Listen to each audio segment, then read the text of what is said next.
My name's Gene Twenge. I'm a professor at San Diego State University, and I'm going to talk about this book, Generations. The subtitle is The Real Differences Between Gen Z, Millennials, Gen X, Boomers, and Silence, and What They Mean for America's Future. So I'll start with this.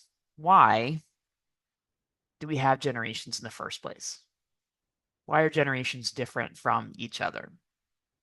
So the classic theory is that it's about major events, that people experience wars and pandemics and economic recessions and depressions at certain times in their life, especially when they're young, and that will shape them. And that's what causes generational differences.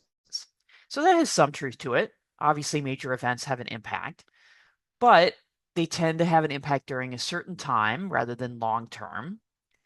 Some of them have a somewhat limited impact on most people's day-to-day lives.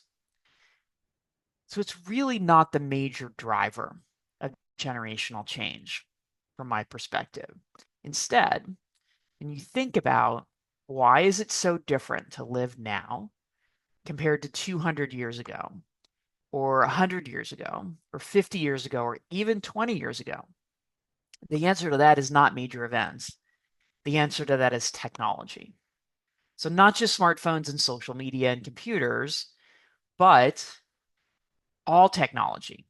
So, faster transportation, better medical care, labor saving devices like washing machines. All of these things have had a huge impact on how we live our lives day to day. So, technology has that direct impact that can lead to generational differences.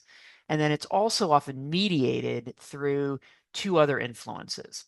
So, one is what's called a slow life strategy, that people take longer to grow up and longer to grow old. And once you learn about the slow life strategy versus the fast life strategy, it really explains a lot about generational differences, about why your life is different from your parents' and your grandparents' life.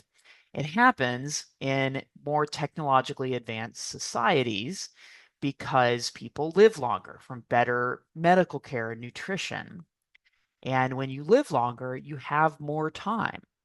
So it starts very young that kids are not as independent as they used to be, that teenagers are less likely to have a driver's license or a paid job in high school compared to previous generations, that young adults marry later and have children later and settle into careers later, that middle-aged people look and feel younger than their parents or grandparents did at the same age. There's actually studies on this with biomarkers showing that's not just a perception, it's true. And then older people live longer, enjoy healthier lives. So at every stage of the life cycle, the developmental trajectory has slowed down. And it helps a lot of people with a perspective on other generations because then it's not that, say, millennials got married late because of the Great Recession or because, they just don't get around to it. These are trends that have been going on for decades and they're rooted in people living longer. So the other piece that happens is technologically complex societies have more cultural individualism. So more focus on the self and less on others and social rules.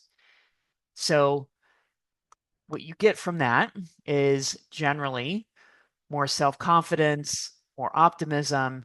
You also get less prejudice based on background because we treat people as individuals instead of members of groups. Then opportunity and freedom is much more based on the individual rather than their group identity.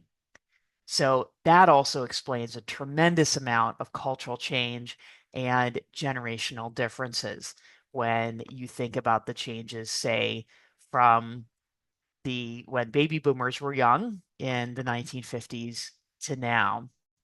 Many of the changes that we have seen come back to that growth of cultural individualism.